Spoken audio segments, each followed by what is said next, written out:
Rain hit my face so hard it stung, each drop sharp enough to feel personal. My heels slipped slightly against the slick pavement as two security guards held my arms not roughly, not violently, but firmly enough to make it clear I was no longer one of them. Not an employee, not even a person worth dignity, just a liability being removed. Through the glass walls of Halcyon Dynamics Executive Lounge, I could see them, laughing, celebrating, crystal glasses raised high, catching the warm golden light inside such a cruel contrast to the cold gray storm swallowing me outside. Balloons floated near the ceiling, ridiculous and cheerful, marking the occasion. Her occasion. Vanessa Clark, my replacement. She stood at the center of it all, flawless in a tailored ivory blazer, her posture straight, her smile perfectly measured, the kind of smile that belonged in magazines, not in the wreckage of someone else's career. People gathered around her like she was the future because, to them, she was. If you're curious why my replacement panicked the moment she opened one of my files, and why she started calling me nonstop just 2 days later, then go ahead and hit the like button on this video. And I'd really love to know, where are you listening from? What time is it where you are right now? And trust me, what happens next is where things get really interesting. I tightened my grip on the damp cardboard box pressed against my chest. My life reduced to a few notebooks, a coffee mug, and a tangle of charging cables. 3 years of late nights, missed holidays, skipped meals, condensed into something I could barely carry. I caught Daniel Mercer's reflection in the glass, my boss for the past 3 years. He raised his glass slightly higher, his lips curling into something that wasn't quite a smile, even through the rain-streaked window. I could read what he mouthed. "She'll fix your mess." My mess. 3 years, 1,095 days of building something no one else could even begin to understand. Something that worked not because it followed neat, predictable rules, but because I had lived inside it, breathed it, shaped it with instincts no spreadsheet could replicate. And now it was a mess. The guard on my left shifted uncomfortably. "Company protocol," he muttered, not meeting my eyes. I didn't respond. What was there to say?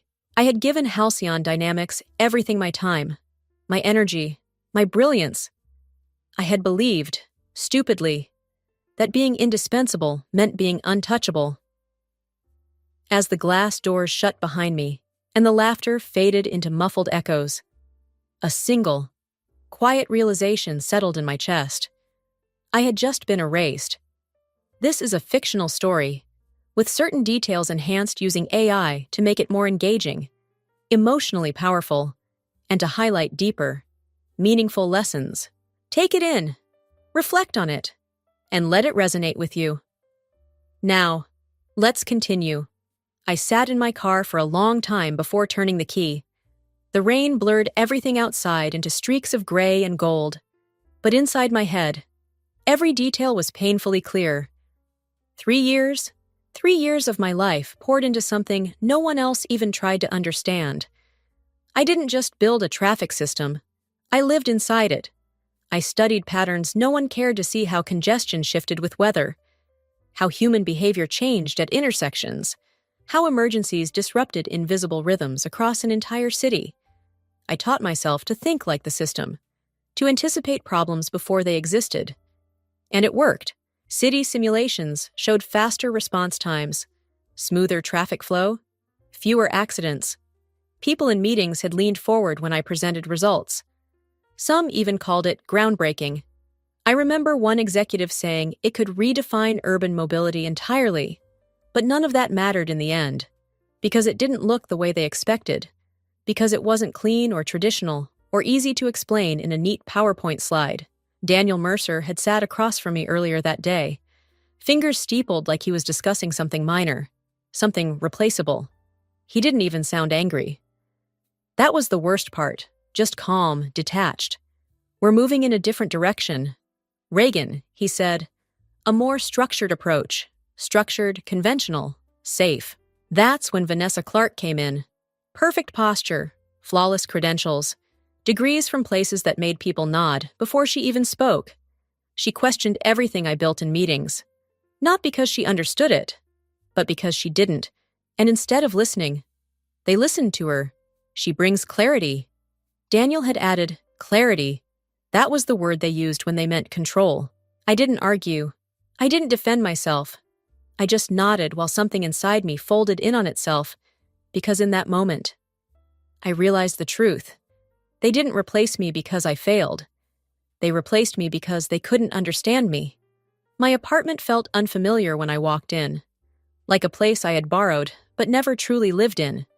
The lights flicked on, revealing the same neat, untouched space I had left that morning. But now it felt hollow in a way I couldn't ignore. There was no one waiting for me, no messages lighting up my phone, no missed calls asking if I was okay. Just silence stretching across the room like it had been there all along, waiting for me to finally notice it. I dropped the box by the door and stood there longer than I should have. It struck me then how little of my life existed outside Halcyon dynamics. No plants to water, no pets to greet me, no half-finished hobbies scattered across the table.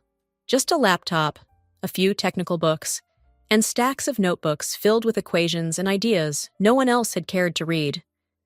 I had built everything around that job. Late nights had turned into routine. Weekends blurred into weekdays. Birthdays, holidays, family gatherings, I had skipped them all. Always telling myself there would be time later. Once the system was complete. Once things settled down. Once I proved it worked. Later never came. I sank onto the couch and stared at my phone. Scrolling through contacts I hadn't spoken to in months. Some in years. Conversations that had faded into nothing.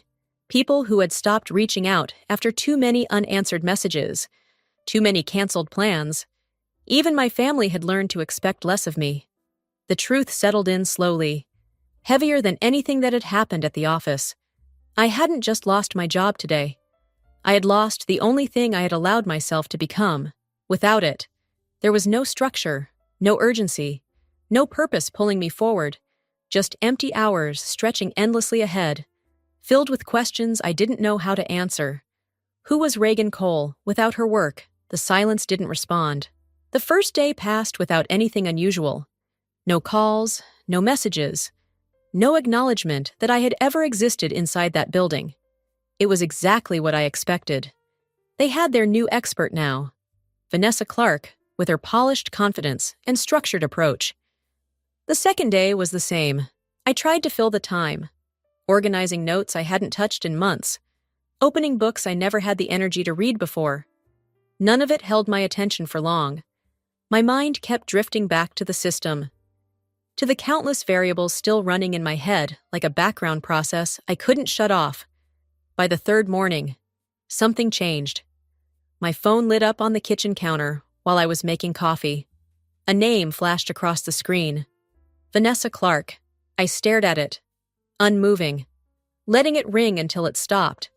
3 minutes later, it rang again. Same name. This time, I picked up the phone, turned it over, and watched the screen vibrate against the table without answering. When it finally went silent, I expected that to be the end of it. It wasn't. Another call came, then another. By noon, there were 7 missed calls. By evening, 12. No voicemail, no explanation, just a pattern that was becoming increasingly desperate. I didn't need to hear her voice to understand what was happening. Something wasn't working. That system had never been simple. It wasn't designed to be handed over like a set of instructions or a neatly labeled manual. It required intuition, constant adjustment, a way of thinking that couldn't be documented in bullet points. And Vanessa, she had walked in believing it was just another model to optimize. I leaned back in my chair, watching the city through my window as the sun disappeared behind distant buildings. Traffic lights flickered in uneven rhythms below. Subtle disruptions most people wouldn't notice. But I noticed, because I knew exactly where things would start breaking first. And once it started, it wouldn't stop. The call came the next morning. I almost didn't answer. The number wasn't saved. but something about the timing made me pause. I let it ring twice before picking up, holding the phone loosely against my ear. "Reagan," the voice was rushed, almost breathless. "It's Mia Chen, the only junior engineer who had survived the team restructuring 6 months ago." I leaned back in my chair, already knowing this wasn't going to be a casual check-in. "What's going on?" I asked. A sharp inhale came through the line. "It's failing. The system, it's actually failing." I closed my eyes for a second, letting her words settle. Define failing. The North Quadrant locked up yesterday afternoon. Completely. Traffic lights froze in conflicting patterns. Cars backed up for miles. And Reagan. Her voice dropped. Ambulances couldn't get through. That landed harder than anything else. They had to reroute emergency calls. She continued quickly. In 3 cases. They dispatched helicopters because ground units were stuck. Vanessa tried to recalibrate using standard parameters, but it made everything worse. It's spreading now. Other sectors are starting to glitch. I didn't say anything. I could hear it in her breathing, in the urgency she was trying to contain. This wasn't a minor issue. This was the beginning of a cascade failure. "Elton's losing it," she added. "Board members are calling non-stop. The city's threatening to pull the contract if this isn't fixed immediately." "Sounds complicated," I said quietly. "Complicated," Mia almost laughed, but there was no humor in it. "It's a disaster. She doesn't understand how your system adapts. She keeps forcing it into fixed models, and it's breaking everything. Reagan, they need you." I stared at the wall across from me. At nothing in particular. "No," I replied calmly. "They fired me." There was a pause on the other end. "They didn't just fire me," I continued. "They replaced me. In the middle of a celebration." "People are getting hurt," Mia said, softer now. That was the part I couldn't ignore. Not Elton, not Vanessa, not the board, but the people stuck in that grid. And I knew, with absolute certainty, this was only the beginning. The knock came about an hour later. I already knew who it was before I opened the door. Daniel Mercer stood there, but he didn't look like the man I remembered from the executive floor. His suit was wrinkled, tie loosened, hair slightly out of place. The confidence he usually wore like armor was gone, replaced by something closer to urgency, maybe even desperation. "Reagan," he said, forcing a tight smile. "Can we talk?" I didn't move aside. "Why? This is bigger than—" "What happened?" he replied, glancing past me as if the answer might be inside my apartment. "We're facing serious technical issues with the system. Vanessa is capable, but there are variables she didn't anticipate. My mess." "Right," I asked quietly. His jaw tightened. "This isn't the time I saw you." I cut in, through the glass, raising your glass, calling it my mess. Silence stretched between us.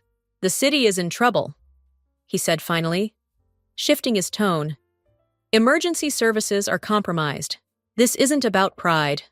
Reagan, lives are at stake. They always were." I replied, "That's why I worked 60-hour weeks while you cut my team. That's why I missed everything outside that building. But none of that mattered when you decided I was too unconventional." He exhaled sharply, then stepped closer. "We're prepared to offer you a consulting contract. Triple your previous salary. Full support. Whatever you need. Just help us stabilize it." For a moment, I studied him. The same man who had watched me get escorted out like I didn't belong there. The same man who had already replaced me before I even knew I was leaving. "No," I said. Just one word. Simple. Final. His expression hardened. "You're letting people suffer because you're angry." "No," I corrected calmly. "People are suffering because you made a decision you didn't understand." His eyes darkened. "I can make sure you never work in this industry again." I almost smiled. "Then go ahead," I said. "And while you're at it, explain to the board why you fired the only person who knew how that system actually works." He didn't have an answer for that, and for the first time since I'd met him. Daniel Mercer looked completely powerless. If you think I made a mistake walking away, even when they offered me triple the salary, then comment wrong decision. But if you believe I chose self-respect over desperation and refused to go back to a place that never valued me, then write right decision. Sometimes, the hardest choices aren't about money. They're about knowing your worth. After Daniel left, the apartment felt even quieter than before. His words lingered in the air, mixing with everything Mia had said earlier. I tried to ignore it, to push it aside, but the image wouldn't go away. Ambulances stuck in traffic, people waiting, time slipping through the cracks of a system that was never meant to fail like this. I grabbed my jacket and headed out before I could talk myself out of it. The city didn't look broken at first glance. Cars still moved, people still walked, lights still changed. But the longer I watched, the more the pattern unraveled. Intersections hesitated, traffic signals flickered out of sync. Drivers grew impatient, inching forward at the wrong moments, creating small disruptions that quickly turned into larger ones. At one crossing, I stood still for nearly 5 minutes, waiting for the pedestrian light to change. It never did. Around me, people exchanged frustrated looks before eventually stepping into traffic, risking it because the system had stopped guiding them. That was when it hit me. This wasn't just about a failed project. This was about consequences. Every flawed adjustment Vanessa made, every rigid parameter she forced onto something that required flexibility. It all rippled outward, and the people feeling it weren't executives or board members. They were strangers trying to get home, trying to get to work, trying to survive emergencies that couldn't wait. I walked past a cluster of news vans near City Hall, reporters speaking urgently into cameras. Words like gridlock crisis and system failure carried through the air. The situation was already spiraling beyond control. I stopped at the corner and looked down the street. Watching the uneven flow I knew so well. I could fix this. That thought came without hesitation. But fixing it for them, for Halcyon Dynamics, that was something else entirely. I wasn't going back to the way things were. If I stepped in, it would be on my terms. And this time, I wouldn't let anyone take control of what I built. The message came the next morning from an unknown number, just an address, a time, and a name, Mayor Evelyn Grant. I stared at the screen longer than I expected. Neutral location, no company involvement, no corporate language, just a direct request. That alone told me everything I needed to know. The cafe was quiet when I arrived, tucked away from the noise of downtown. She was already there, sitting at a corner table, her posture straight, but her expression tired. The kind of tired that didn't come from lack of sleep, but from carrying too much responsibility for too long. Reagan Cole, she said as I approached, standing to shake my hand. Thank you for coming. I haven't agreed to anything, I replied. Taking a seat. I know, she said calmly. But you're here. A server placed coffee in front of us, and for a moment, neither of us spoke. Then she leaned forward slightly, her voice lowering. The city is struggling, she said. Emergency response times have increased by nearly 40%. We've already had incidents that could have ended differently if your system had been functioning. My system didn't fail. I said, I'm aware. She replied without hesitation. It's being mismanaged. That caught my attention. She continued. Your former company assured us the transition would be seamless. It clearly wasn't. And now they're considering shutting the system down entirely. A sharp discomfort settled in my chest at that. You saw what it could do, she added. You built something extraordinary. I don't want to lose that because of poor decisions made after you were removed. I wrapped my hands around the cup, letting the warmth ground me. What exactly are you asking? I said. I want you to fix it. She answered. Not through them. Through us. Directly. I looked at her carefully. They own the system, I said. They licensed it to the city, she replied. And right now, they're in breach of contract. That was the opening. If I do this, I said slowly, I do it my way. Full control, no interference. My name on everything design, implementation, documentation, and I choose my own team. She didn't hesitate. Done. That was the moment everything shifted. For the first time since I walked out of that building, I wasn't reacting anymore. I was taking control. The board meeting was already underway when I arrived. I didn't walk in immediately. Instead, I sat just outside the glass-walled conference room. Watching, Daniel Mercer stood at the head of the table, presenting graphs, pointing to failures, his voice steady and controlled. Even from a distance, I could read the narrative he was building. Blame the system, blame me. Vanessa sat beside him, hands clasped tightly.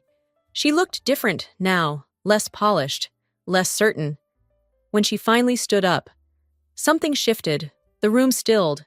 Daniel tried to interrupt, but the chairman raised a hand, silencing him. Vanessa spoke, and this time, she didn't defend herself. She told them the truth. The system wasn't flawed. It was never meant to be forced into rigid models. The failure wasn't in the design. It was in the way they tried to control it without understanding it. That was when the door opened. Every head turned as I stepped inside. Reagan Cole. The chairman said slowly, "I've accepted a consulting role with the city." I replied, "Effective immediately." Confusion spread across the room. The city has invoked its contractual rights. I continued calmly, "And I'll be restoring the system under my own direction." For the first time, they weren't in control anymore. 72 hours. That was all it took. Once I had full access again, everything fell back into place, not because it was simple, but because I understood it in a way no one else did. I rebuilt the adaptive layers they had stripped away, recalibrated the behavioral patterns, restored the balance they had disrupted, and then it worked. Traffic began to flow again. Emergency routes cleared in real time. The chaos that had swallowed the city slowly unraveled, replaced by a rhythm that felt almost invisible unless you knew where to look. The mayor held a press conference the following day. My name was mentioned clearly this time, Reagan Cole, the architect behind the system that had restored order. No more silence, no more being erased. Offers started coming in almost immediately, but that wasn't the part that mattered. A month later, I walked past Halcyon Dynamics on my way to City Hall. Through the glass lobby, I saw employees packing up their desks, boxes stacked where workstations used to be. The city contract, their biggest project, was gone. Daniel Mercer stood near the entrance, staring at what was left. For a brief second, our eyes met. I didn't stop. I didn't smile, because this was never about destroying them. It was about proving they were never the reason I succeeded. Sometimes, the moment you feel most rejected is actually the moment you're being redirected towards something greater. This story isn't just about losing a job, it's about reclaiming your worth, standing firm in your value, and realizing that the right path often begins where comfort ends. From everything that happened, I took away 5 powerful lessons. First, never shrink your abilities just to fit into someone else's understanding. Second, being irreplaceable doesn't mean you'll be treated that way. Know your value anyway. Third, the wrong environment will label your strengths as flaws. Fourth, true power comes when you stop seeking approval and start taking control. Fifth, the best response to being underestimated is not revenge, but undeniable results. And you? What lesson did you take from this story? I'd genuinely love to hear your thoughts. Share them in the comments below. If this story meant something to you, don't just scroll past it. Like, share, and subscribe, not just to support the channel, but to help spread a message that might inspire someone else to stand up for themselves. Sometimes, your small action can make a big difference. Welcome to Boardroom Revenge Stories, a channel focused on workplace conflict, corporate betrayal, power struggles, and quiet justice. Our stories follow a structured workflow to deliver a consistent, immersive experience. We start by analyzing real discussions on Reddit, Facebook, Quora, and blogs. Next, we craft original scripts using AI tools like ChatGPT. We then use 11 Labs to transform text into high-quality voice and edit everything in CapCut for a smooth, cinematic finish. Thumbnails are designed with Canva, and every video is carefully reviewed before release. These stories go beyond entertainment, revealing how power truly works and how justice quietly unfolds.